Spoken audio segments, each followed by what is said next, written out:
isipin mo na, oh my gosh, nagkabalikan kami after 12 years.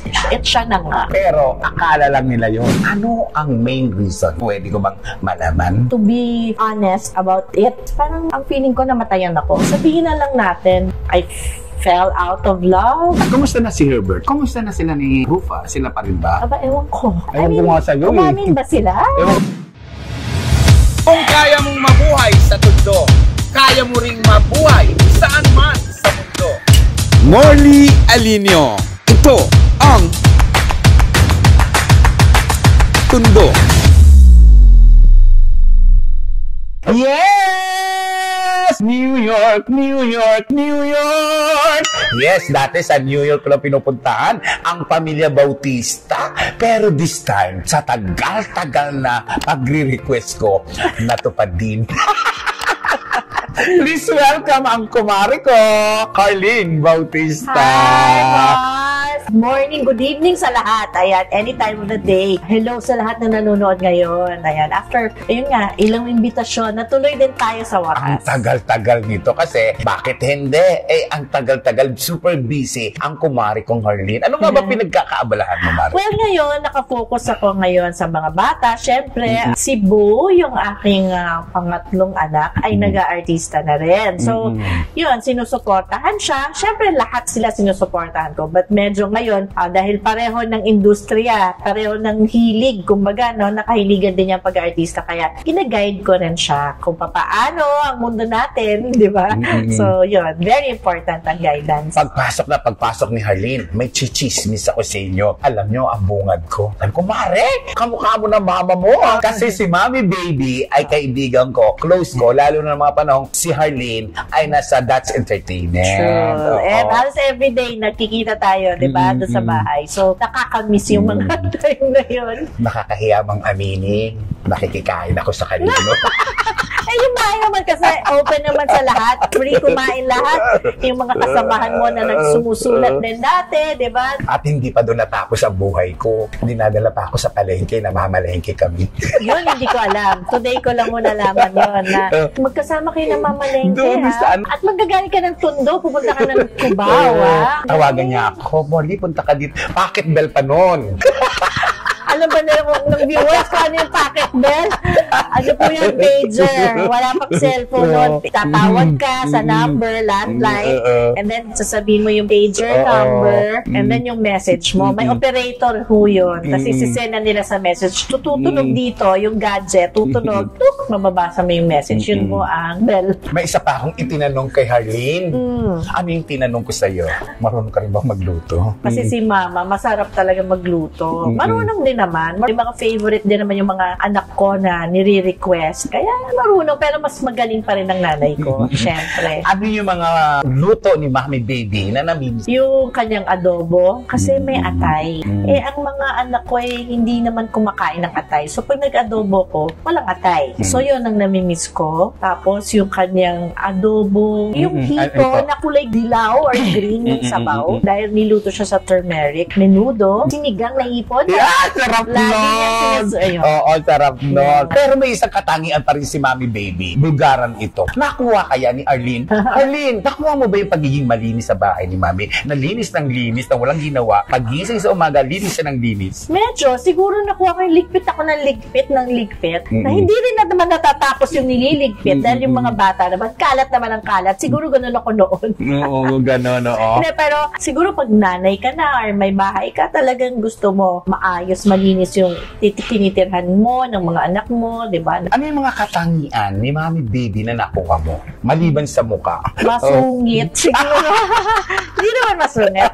Very disciplinarian. Kasi I guess sa amin noon, si mama talaga yung panggagalitan ka, na talaga sinusuheto ka eh. Yung pag nagkamali ka, ipapaalam niya sa'yo nagkamali ka at kailangan matuto ka. Alam mo yun?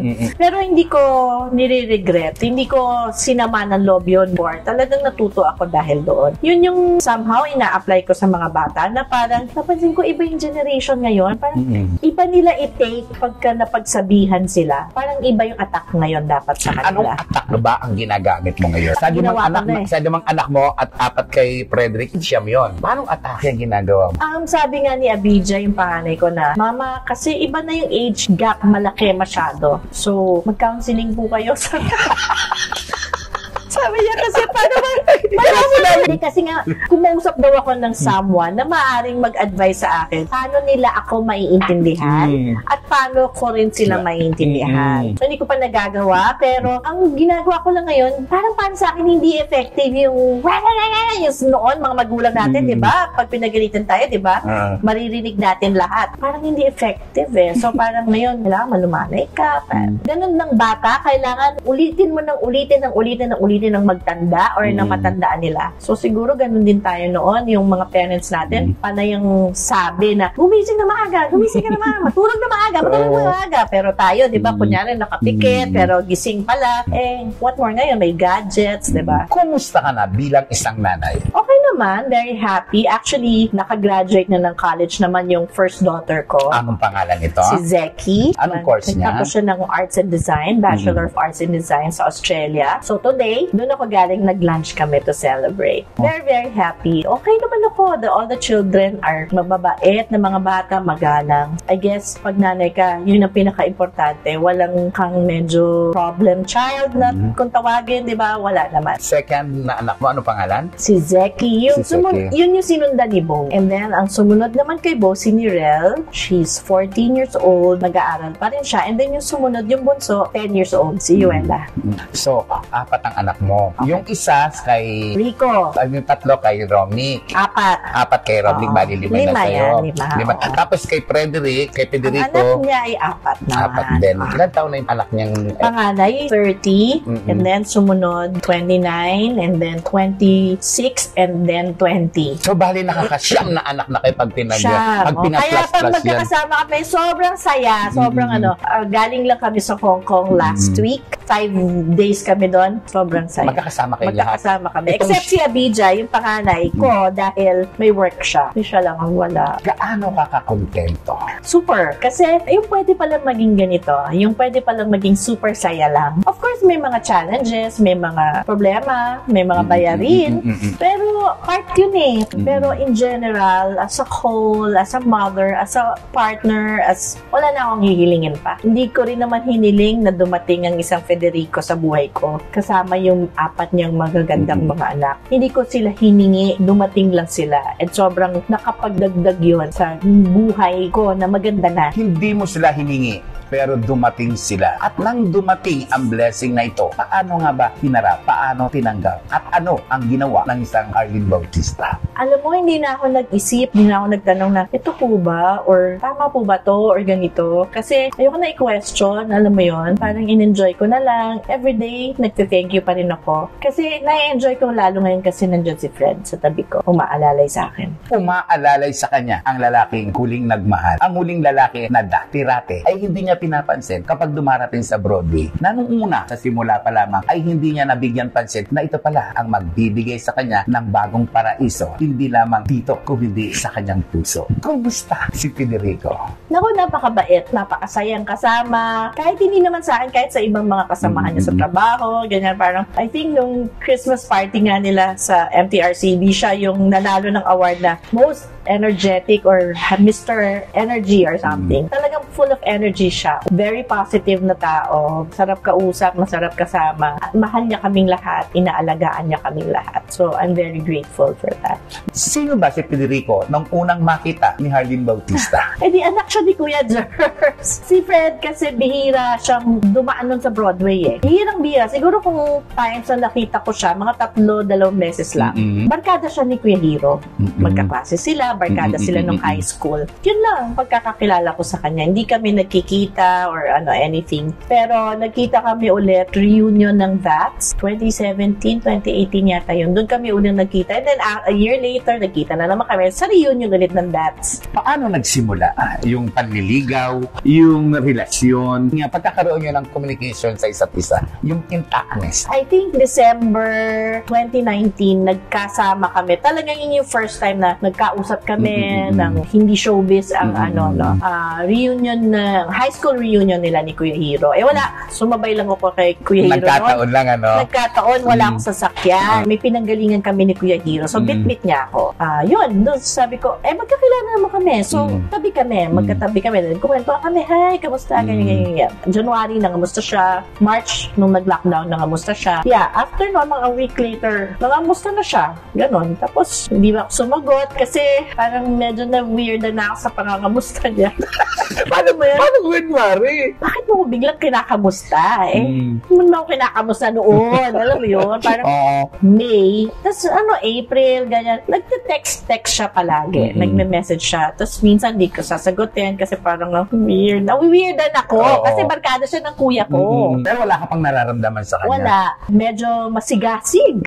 Doon na nag-start yung constant communication namin. Sagutin ko na yung text niya. Ganun. Balikan natin ang nakaraan. Ito yung mga panahong kahihiwalay lang ni Arlene Bautista kay Romnick Sarmenta. Ito ba yung pumasok si Federico sa buhay mo? Wala na kayo ni Romnick? Wala na kami ni Romnick. I think matagal na kaming wala ni Romnick doon. So, yun nga, parang yun yung time na sabi ko, okay na ako. Parang titignan ko yung kama ko. Walang parang lumag ng bed, ganyan. Parang okay naman ako mag-isa. Happy ako kasama yung mga anak ko. Okay ako. Hindi ko na iniisip na, wala akong jowa, gano'n. Hindi. Sa pagbubukas natin, Arlene, 3 lalaki ang minahal mo sa magkakaibang panahon, sa magkakaibang sitwasyon. Sa kanilang 3, no comparison. Pero saan mo mas naramdaman yung pagiging prika, yung pagiging malaya ka, yung pagiging masaya ka, yung ikaw mismo nakakagalaw ka na ikaw lang talaga? Kasi nga, sabi mo rin nga, magkakaibang panahon, di ba? Magkakaibang sitwasyon. So, may kanya-kanyang naging ganda naman yung parehong dalawang relationships dati, no? Naging masaya rin naman noon. Siyempre, hindi rin naman tatagal yun, hindi rin magkakabunga, ng ganon, kung hindi rin naging masaya. Pero of course, masasabi ko ngayon talaga, yung talagang I am who I am. Masaya, I have someone na talagang pwede kong kausapin anytime about anything. Nandyan yung supporta niya sa akin, kung ano man ang sabihin ko, maisip ko, sabihin niya yung good and bad nun, ganon. So, at saka yung sa edad ko ngayon ko masasabi na okay ako. Otherwise, hindi na ako magsasayang ng oras, diba? Kung hindi ka okay. Sa isang relationship, kung hindi okay. Totoo. Kung pinagpipilitan ko lang, kung sinasabi ko lang na, hindi baka okay, hindi siya baka okay siya. Kay Rico, ilang taon ang itinagal ng inyong relasyon? Siguro 5 years. The first 4, okay. And then, yung last 1.5, yun na yung hindi na siya. Kasal ba kayo ni Rico? Hindi. Mare, silip lang ako ng konti kung iyong papaunlakan ang aking katanungan. Ano ang dahilan ng hiwalayan? Well, I guess, bata ako noon. And gusto ko lumabas. Gusto ko, nag-enjoy ako ng buhay ko. And siya naman, nagsimula siya magtrabaho. Super trabaho na siya hanggang ngayon. Tapos nagkaroon na rin siya ng ibang relationship. Parang magulo talaga Very, umabot sa parang nag-aaway, gano'n. Kasi nga, parang sa labas ako, gano'n. Ang love life ni Arlene Bautista ay parang kwento sa comics. Parang kwento sa pelikula. Parang TV series. Particular na, yun sa kanila ni Romnick Sarmenta. Nagkarelasyon, naghiwalay, nakapag-asawa si Arlene, at muli nagkabalikan. Tama ba ako sa aking pagkukwento? Tama naman. Kasi naging kami, nung teenager kami, nagkahiwalay after 10 months or something. Tapos nagkanya-kanyang buhay, nagkaroon ng sariling love team, boyfriend, girlfriend. After, I think, 12 years, nagkita ulit, nagkabalikan. After 2 months, nagpakasal. So, parang fairy tale siya. Parang fairy tale, no? Yeah, but life is not a fairy tale. Diba? I mean, hindi siya palaging masaya, hindi siya palaging madali, hindi siya palaging okay. Gaano kasaya, gaano kahirap ang ganung sitwasyon? Parang isipin mo na, oh my gosh, nagkabalikan kami after 12 years. Siya na nga. Alam mo yun? Yan, isipin mo, siya na nga. Kami talaga. Alam mo yun? Tinadhana. Oo. Pero akala lang nila yun. Yeah, tama. Akala namin. Diba? Akala nyo rin lahat. Kamukat-mukat mo, maghiwalay. Oo. Ayan, hindi mo alam ang life Tapos diba? Mare, nang paghihiwalay, konti lang. Ano ang main reason? Pwede ko bang malaman? Siguro sabihin na lang natin, I fell out of love or yun na lang siguro ang pinakamagandang sagot. Ano to, Mare? Nagising ka na parang hindi mo na siya mahal? Hindi ako nagdedesisyon. Yun yung pagmamalaki ko. I mean, pakikipaghiwalay sa isang buhay may-asawa, hindi ipinagmamalaki. Pero gusto ko lang sabihin na hindi ako nagdesisyon out of emotions, out of galit. Kasi yung iba yung, hiwalay na tayo! Hindi man ganun yun. Siyempre, pinag-iisipan mo dahil yung mga anak ka, meron kayong dalawa, may relationship kayo, may kasal kayo. So, mahabang proseso. In other words, hindi siya bigla ang desisyon. Walang kinalaman ito sa third party na tulad sa napapabalita na una si Romnick Sarmenta. Ay, hindi. Ito, to be honest about it, what happened, walang third party. Walang third party. Sa side niya, sa side ko, wala. Kung ano man po yung narinig nyo may third party, hindi po totoo yun. Basta't dinesisyonan nyo na lang na wag na muna, tama na muna. Mahirap? Siyempre, mahirap. Time na yun nga, habang nandun na yung, tapos na, sabi na maghiwalay na, after ilang days, parang ang feeling ko namatayan ako. Tapos sabi nung best friend ko, sabi niya, yes, namatayan ka ng marriage. Alamin lang natin, mga kachika, mga amiga, sinabi ni Arlene, para siyang namatayan. Paano nga ba ang namamatayan ng isang pag-ibig? Basta naging experience ko, parang hindi mo maipaliwanag parang iyak ka lang ng iyak, parang sakit-sakit, pero wala ka nang magawa. Sa pag-iyak ni Arlene, sino ang kanyang nasa isipan? Sino ang kanyang tinatawa? Sino ang gusto niyang lapitan? May dumating ka bang sa punto na umiiyak ka? Gusto mong magsumbong? Gusto mong lapitan? At nalapitan mo ba kung sino siya? At napagsumbungan mo ba?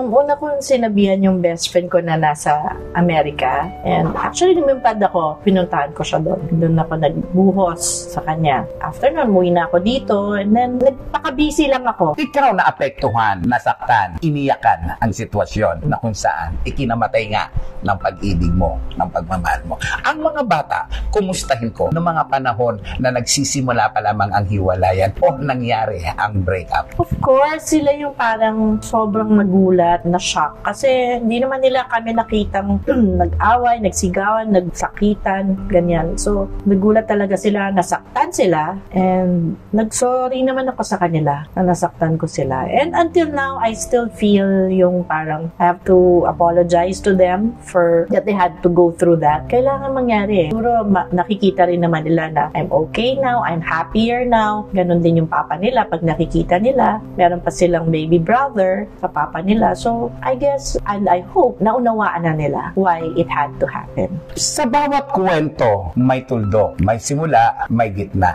Babalikan natin, may pagkukulang ba siya? May pagkakamali ba siya sa relasyon nila ni Rico? Balikan natin ang simula ng unang pag-ibig. Nagkaroon ka ba ng pagkakamali? Bakit nangyari yung hiwalayan ni Rico? Of course. I mean, lahat ng relasyon, romantic relationship or hindi, it takes two to tango. Sinasabi, di ba? Walang taong perfecto. Walang relationship na perfect. So, may pagkukulang siya. Meron din ako. Una, para sa akin, naisip ko factor doon was bata ako. Nakatikim akong gimmick, nakatikim ako ng nightlife, super nag-enjoy ako. Naging goss yun. Hinanap-hanap mo. Masaya Okay. Diba? At dito sa pangalawang pag-ibig kay Romnick, sa palagay mo, kung babalikan mo ang inyong sitwasyon noon, ano yung pagkukulang mo?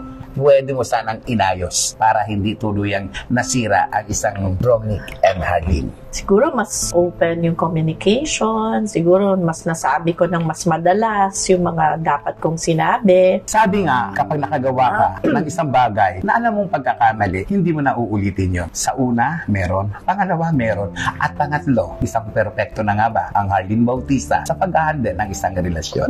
Na-perfect mo na ba ang relasyon mo ngayon? Para pala itong pagbe-bake ng cake, di ba? Na kakaulit mo na perfect. I hope so. so, but again, walang perfect. Only God is perfect. So, ang maganda sa relationship namin ni Fred, umpisa pa lang, nakalatag na lahat. Ano expectations? Ganito ako, anong gusto mo? Ganito ako, anong gusto mo? Kung ano ba mga sitwasyon ng dumating, napag-usapan na namin. Curious lang ako, Mare. Ano yung unang nilatag ni Federico sa'yo na sino siya, ano siya? Taka muna na mga haka. Aba, parang may checklist talaga, ha? Parang ganun na-imagine ko meron checklist, ganyan. Basta kunyari, ganito, sinabi niya na, kung may lakad ka with your friends, I have to know, ganun. Okay ba sa'yo na lumabas ako minsan with my barkada, ganun siya. Okay lang, sabi ko ganyan. Ako rin naman ganun, kasi minsan gusto ko ng me time, gusto ko ng time with my friends or time by myself. Tapos, kunyari, pag nag-text, magre-reply ka, ganun. Yung mga ganun, basic sa relationship na naging problema. About pera, ganyan, napag-usapan na rin namin yan. Huwag nating pag-aawayan ng pera. Ayun, you have to be honest with me, ganun, about anything, ganito. Kasi, very important kasi sabi niya na alam ko kung ano yung nasa isip mo. Ikaw, ano ang inilatag mong ugali mo sa kanya? Siya nagsabi sa akin na, nung nagtanong-tanong daw siya sa mga friends, ganyan, about me, yung nag-imbestiga. Diba? Sabi, si Harleen, naku, mataray yun. Tapos tumawa lang, mukha lang ako mataray, sabi ko. Yun, mabait naman ako. Actually, kung ano lang yung mga sinabi niya, nag-agree lang ako. So, sa mga bagay na hindi ako nag-agree, sinabi ko bakit hindi ako nag-agree. Most of the latag niya, agree naman ako. Yun ang maganda sa amin kasi parang pareho kami lahat. Halos lahat ng interests namin, pareho kami ng ugali, halos. So, wala naging problema? Wala naman. Pagkatapos niyong ilatag ang isa't isa na ugali ninyo, ano ang sumunod? Sumunod nun, yung parang, ang agreement namin na let's take this one day at a time, huwag nating madaliin. Ang priority is yung mga bata, and kung sa kahit ano man, nandito tayo to support each other. Hindi ba naging mahirap sa inyo noon ang pag-amin in public na kayo na? Hindi. Paano ang sitwasyon? Dahil sobrang saya lang namin, na sobrang love namin ng isa't isa. Wala kami naramdamang takot na ipaalam sa buong mundo. Actually, proud pa nga kami. Kaya wala kaming naramdaman na, tago na lang natin. Walang ganun. Sobrang happy lang na parang kailangan i-share. Sa isang relasyon, mas madalas sinasabi nila na mas maganda, mas malalim, at talaga namang makabuluhan ang pagsasama kung mayroon na kayong supli na mula sa inyong mga katawan. Tanong, wala ba kayong balak na magkaroon mismo ng sariling anak? Wala. Bakit? Sanay na meron kami, sobrang enjoy na kami. Alam mo yun? Parang kung maghahangad kami ng baby na kinakadga, magpalit ng diaper at humabol-habol hanggang sa apo na lang yun. Ilan na ba ang apo? Meron na ba? Wala pa. Ay, dapat meron na, Mare. Mga bata ngayon, parang late sila. Late sila mag-decide, mag-settle down. Okay, marami tayong pinagkwentuhan sa karir, sa anak. Ano ang paborito mong almusal? Personal ka bang nag-aalaga? Nagbibigay ng almusal? Minsan ako, pag nagre-request sila. Ano yung mga niluluto mo sa kanila? Wala, pag umaga, kadalasan naman yan, mga corned beef. Favorite nila ngayon yung beef tapa flakes namin. Gusto nila, halos everyday kinakain nila yon. Tsaka itlog, yun naman mga simple lang. Luto-luto ka doon? Tuyo. Pag-gising, nakahain na, ganyan. Pag nagre-request sila, nagluluto ako. Minsan cereal lang ang gusto nila. Paano ba magalit ang San Harleen Bautista? Alam mo yun yata ang problema talaga. Sobrang antagal kong magtimpi. Tahimik lang ako. Pero, ayun, parang bulkan. Susabog na lang sa galit. Hindi ako bigla-bigla ka na lang. Chuchuchu! Oo, kasi napuno na. Parang gano'n. Nag-hysterical ka, Mare? Hindi talaga eh. Ano yung iyak ka lang nag-iyak? Isang salita lang, gano'n. Yung isang bunganga, o yan na nga. Isang bunganga, tapos yun na yun. Isang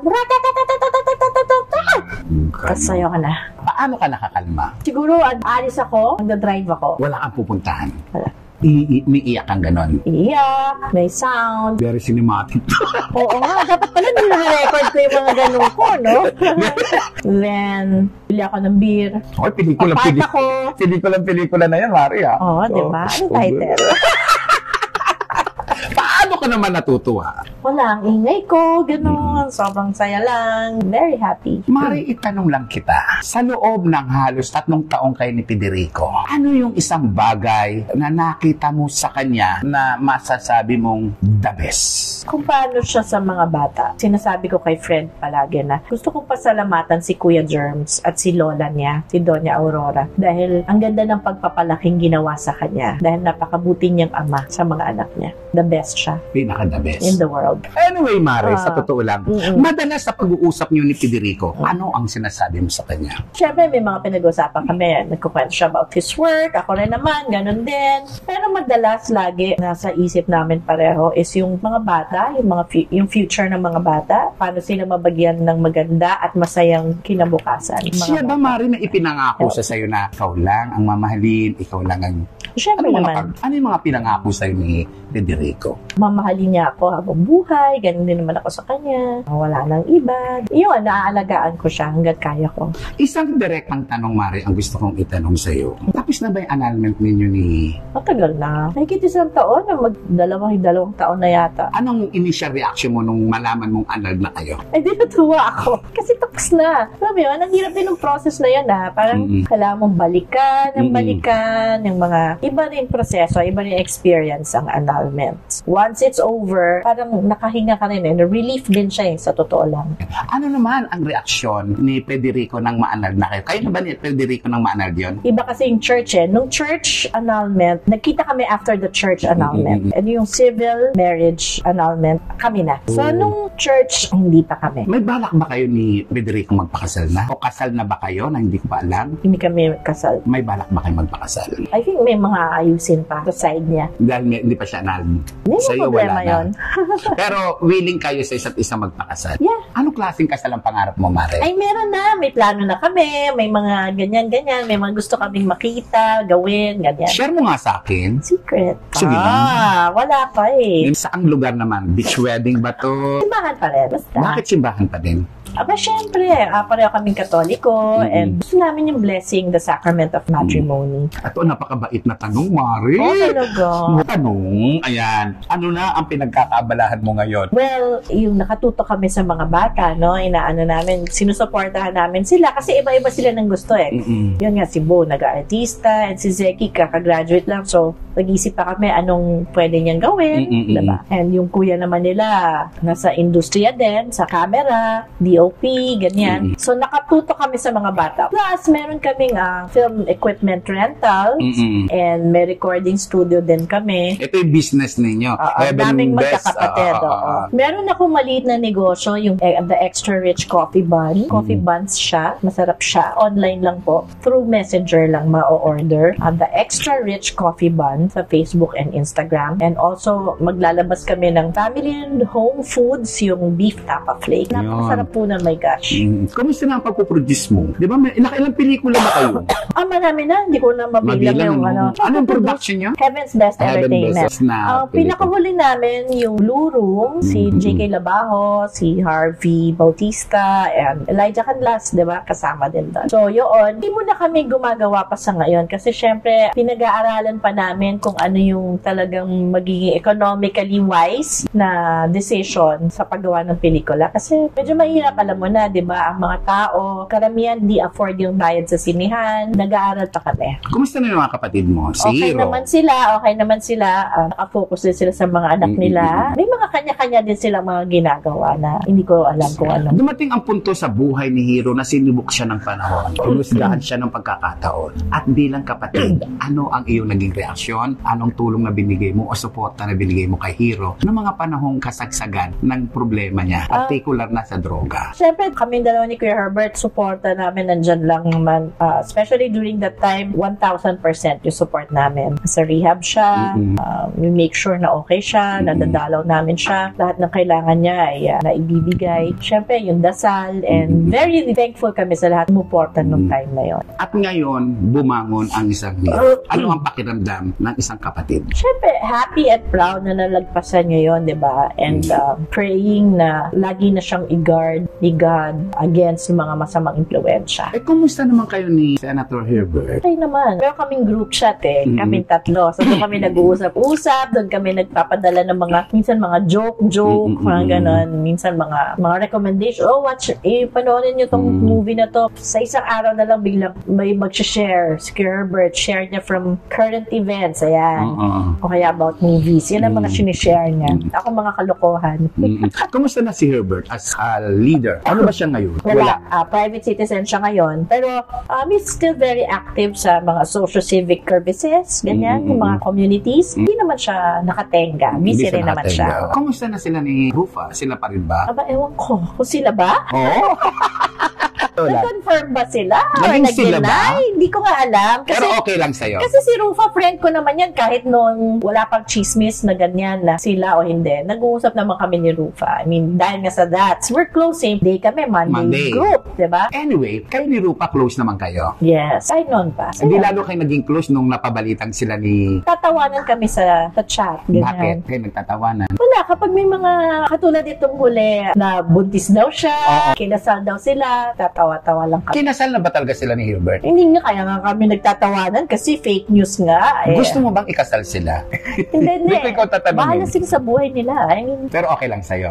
Kung anong desisyon, at saka sila ba? Ayaw ko nga sa'yo umamin ba sila? Ewan ko nga, tinatanong nga nag-deny ba? Mari, tinatanong yung totoo. Sila ba? Hindi, kung sila at magpakasal sila, di go. Pero okay naman sa pamilya, no? Okay naman. Oo. Basta masaya si Kuya Herbert at masaya si Rufa. Sila ba? So may chismis na sila ulit o sila pa rin. Sila pa rin. So sila nga. Talaga. Ako sa'yo, honestly, hindi ko alam. Pero nag-usap kami ni Rufa na nagchichika-chika kami kasi nga, dati pa kaming nagchichikahan. Pero wala kaming pinag-usapan na kami or hindi kami. Walang ganon. Siya! Ayaw mamin. Ito yung kahit kumari ko, napapainom ng tubig. Oo, ano ba yan? Anyway, maraming salamat sa iyo, Mare. Nako, thank you so much. Natuloy din tayo. Nag-enjoy ka ba? Oo naman. Kasi nakakatuwang pag-usapan yung noon. And yung mag-catch up, di ba? Tagal na talaga at ang aking inaanak ka ay natutuwa ako at very successful. Anyway, maraming salamat sa iyo, Mare. Thank you so much. Ayan. Thank you. Punong-puno, siksik, liglig ang aming usapan ni Harleen Bautista. Isa sa mga kwentong hindi malilimutan. Isa sa mga episodes na kailanman ay hindi mabubura sa isipan ng mga manonood. Ako po si Molly Alinio na nagsasabing kapag nabuhay ka sa tondo, mabubuhay ka saan mang panig ng mundo. Iyon na! Thank you. Thank you, Mare. I love it. I enjoyed it. Kung kaya mong mabuhay sa tondo, kaya mo ring mabuhay saan man sa mundo. Molly Alinio. Ito ang Tondo.